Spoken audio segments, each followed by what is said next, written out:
Karachi Kings को मुसलसल दूसरी नाकामी। ग्लैडिएटर्स ने किंग्स को आउट क्लास कर दिया।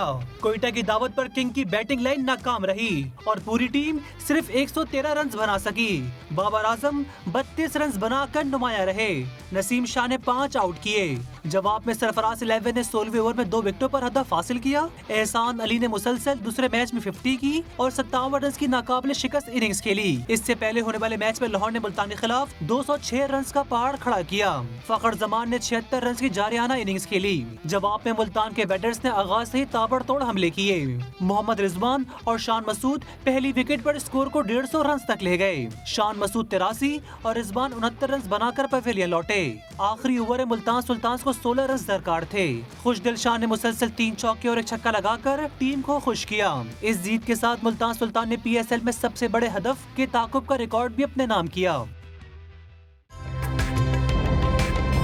ताज़ा तरीन वीडियोस के लिए हमारा YouTube चैनल सब्सक्राइब करके बेल आइकन प्रेस करिए ताकि आपको मिले हर अपडेट सबसे पहले।